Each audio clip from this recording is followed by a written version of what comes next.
I slid a 47-page document across the dinner table and watched my husband's face turn gray. I had cooked his favorite meal, I had set the table, I had poured the wine, and I sat across from him with my hands folded and my face completely calm while he looked at page 1 and realized, in real time, that his entire second life had just been audited.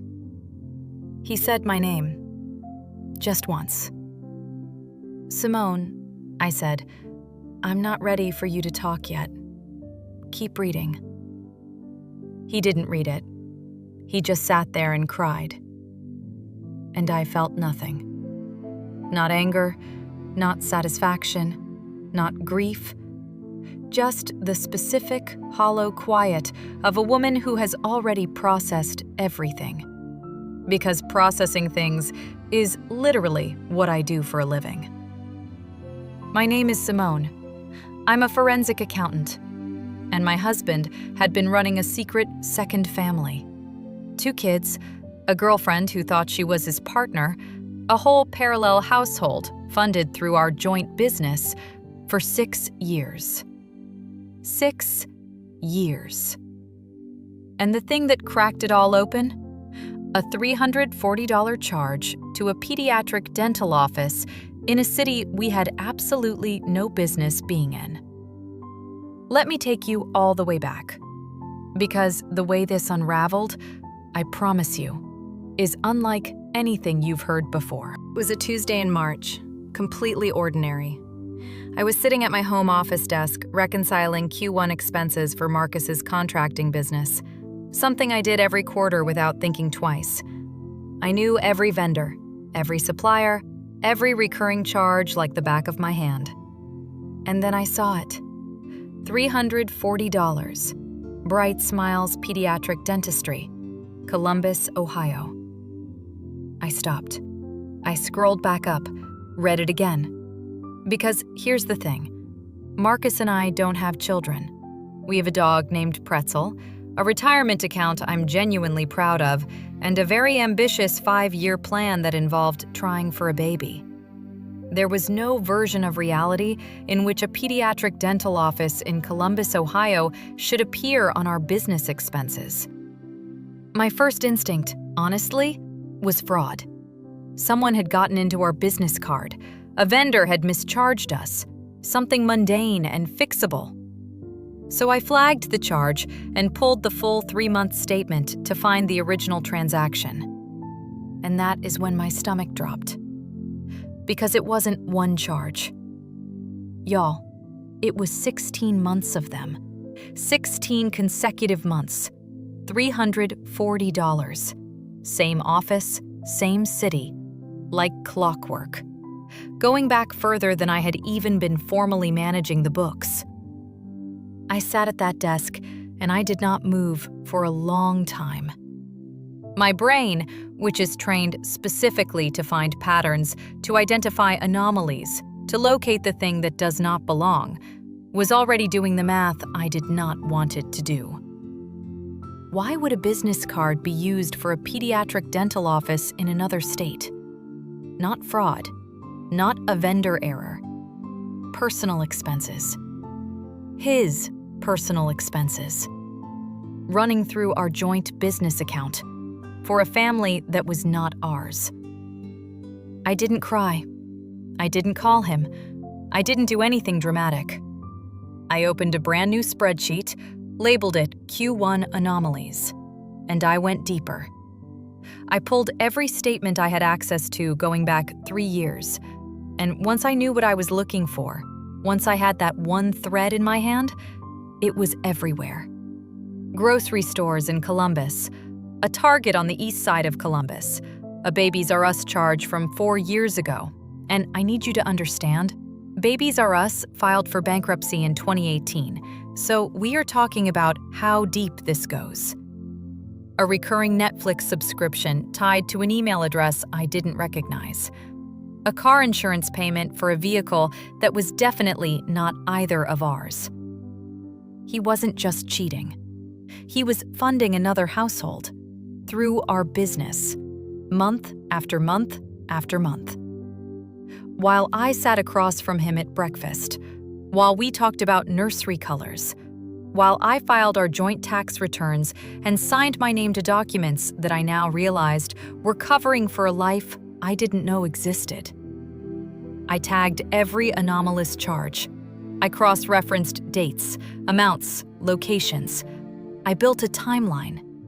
I sat in that office until 2 a.m., and I did not feel sad. I did not feel angry. I felt the way I always feel when a case starts to break open. Focused, locked in, following the numbers wherever they lead. And here's the first twist, the thing I haven't told you yet.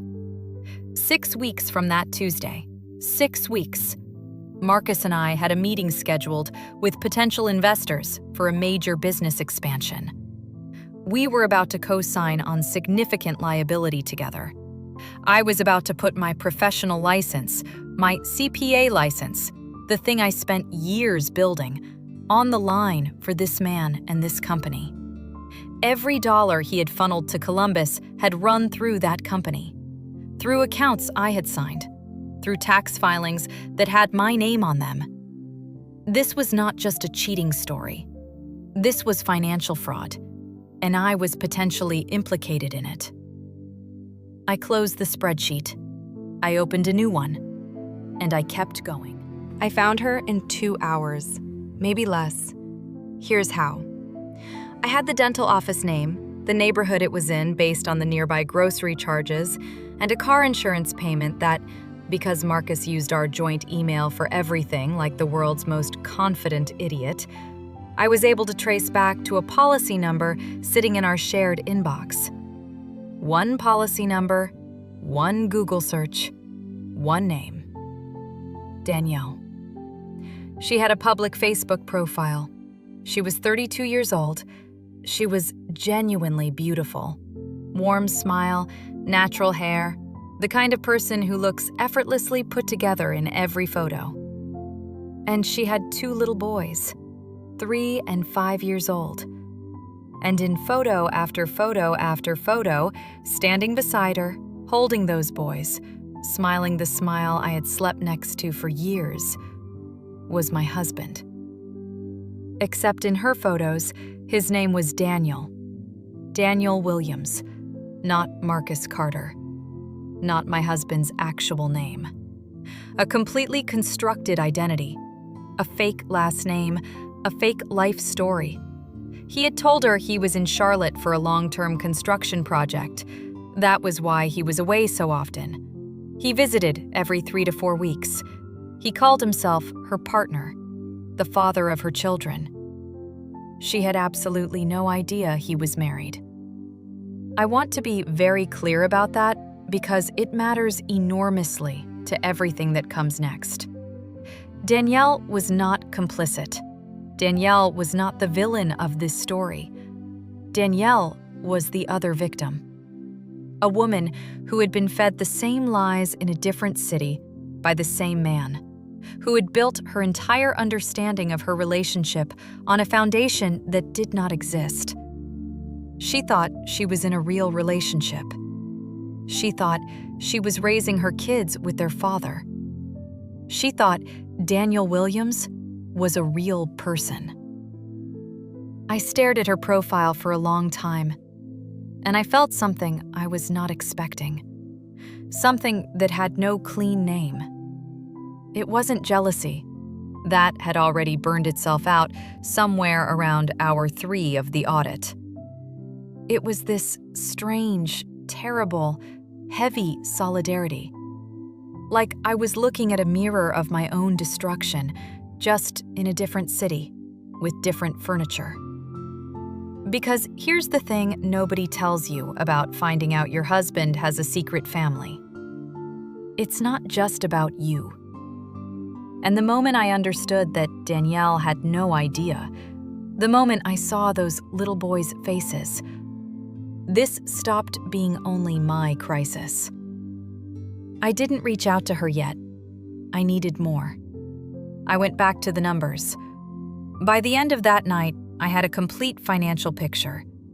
Total amount funneled through our business to fund his Columbus life.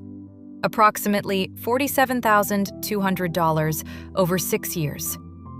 I had receipts for a double stroller, for a first birthday party's catering charge, for a deposit on an apartment he had helped her move into 2 years ago, for a pediatric dentist, a pediatric urgent care, a pediatric optometrist.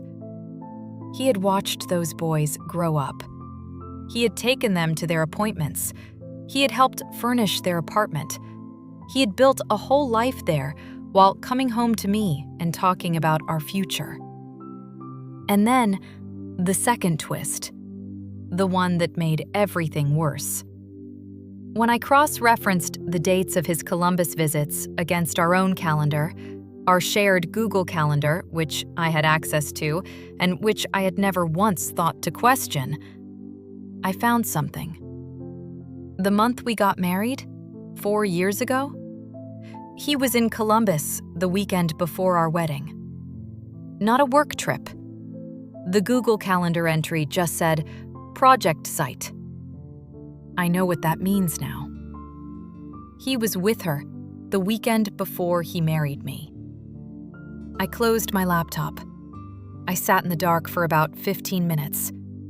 And then I opened it back up and kept working. Because I am who I am. I gave myself 2 days before I touched anything. 2 days of sleeping in the same bed as him, making coffee in the same kitchen, having normal conversations about his work schedule and what we needed from the grocery store. 2 days of being the most controlled human being on the planet. I have no idea how I did it. I think I just evacuated myself from the situation emotionally. I became the case. I was not his wife. I was the auditor. And the auditor does not tip her hand before the evidence is complete. Day 1. I called a divorce attorney. Not just any attorney. I specifically found a family law attorney who had experience with financial fraud within marriages, because I already understood this was going to be a different kind of divorce. I walked into her office with a printed summary, and she looked at me and said, "How long have you been working on this?" I said, 72 hours. She said, "This is the most organized client intake I have ever seen." I said, "Thank you." It was the saddest thank you of my life. I also, quietly, on my lunch break, opened a personal checking account in only my name. I transferred my private client files to a separate backup server. I began the process of legally and financially untangling myself before he even knew anything was wrong. Day 2. I reached out to Danielle. I messaged her on Facebook. I kept it short. I said, "I think we need to talk. I'm not angry at you. My name is Simone Carter. I believe we share a husband." She read it in 4 minutes. And then she called me. We talked for 3 hours. I'm not going to share everything from that conversation because a lot of it belongs to her, not to me. But I will tell you the part that broke me. She was 6 weeks pregnant. She didn't know yet. I mean, she had taken a test. She knew. But she hadn't told anyone. She hadn't told Daniel. She was still in that private, early, tender window of figuring out what she felt about it. And she found out on the phone with me, a stranger, that the man she was possibly going to have another child with had a wife, had a whole other life, had never been Daniel Williams at all. I held it together through most of that call. I was calm. I was clear. I gave her the information she needed as gently as I knew how. But when she started crying, when it stopped being information and became real for her, I lost it. I completely fell apart. We just cried together on the phone. 2 women in 2 different cities, both of us robbed of something completely different, by the exact same person. She terminated the pregnancy. That was entirely her choice, and I respect it without reservation. I think about her still. Probably always will. Day 3. Marcus came home to his favorite meal on the table. He sat down, he poured his wine, he smiled at me and said something about how his day had been. I honestly could not tell you what because I was not listening. I was watching his hands. I was watching him be completely, totally relaxed, completely unaware. I let him get comfortable. And then I slid the 47-page document across the table. I need you to take your time and review this, I said. It covers everything. He looked at the first page. His eyes moved. And the color, slowly, visibly, drained out of his face. He said, "Simone, I'm not ready for you to talk yet," I said. "Keep reading." He didn't read it. He put the document down and he cried. Big, heaving, sorry-sounding sobs. The kind that, in a different life, might have meant something to me. I watched him cry, and I felt the spreadsheet settle in my chest. Every column balanced, every figure reconciled, every line item accounted for. I felt nothing. And for the first time in days, nothing felt like exactly the right thing to feel. The divorce took 14 months. Because of the financial fraud component, the deliberate commingling of personal expenses through a jointly owned business entity, my attorney was able to pursue this with everything she had. And she had a lot to work with. We had documented evidence of $47,200 in fraudulent business charges. We had the tax filings. We had the timeline. We had a paper trail so complete it was almost poetic, which, honestly, is what happens when the person you decide to betray is the person who built the filing system. He paid back every dollar, every dental appointment, every Columbus Target run, every grocery store visit, every month of a Netflix profile called Dan Plus the Boys that I will never fully recover from reading. I kept the house. I dissolved the joint business and started my own firm. Just mine. Clean. And in the first year, the first 12 months of operating completely on my own, with my name on the door and my systems and my clients, I tripled the revenue. I'm not saying that to brag. I'm saying that because I need you to understand something. The business that Marcus thought of as his business, the company he was the face of, the operation he was about to pitch to investors, that was built on my work, my systems, my expertise. He was standing in front of something I built, and the moment he was no longer standing in front of it, it grew. Danielle is doing well. Better than well. She has her boys, she has her family nearby, and she rebuilt faster than I expected because she is genuinely one of the toughest people I have ever encountered under circumstances I would not wish on anyone. Marcus remarried. About a year and a half after the divorce was finalized. I know almost nothing about her, except that she exists. I hope she's happy. I genuinely, non-sarcastically, hope she checks their joint accounts. And here's the last twist, the one I saved. About 8 months after the divorce was final, I got a message from a woman I didn't know. She had seen a post I'd made in a private Facebook group for women going through financial abuse in marriages. I hadn't shared details, just general experience. She reached out to tell me her story. Her ex-husband had done almost the exact same thing. Different city, different woman, different fake name. Same pattern, a second household funded through a joint business, running for years, discovered through, of all things, a recurring charge that didn't make sense. We talked for 2 hours. And then she introduced me to 3 other women she had connected with through similar groups. Women who had found out the same way. Through numbers. Through the receipts. I don't think Marcus was unique.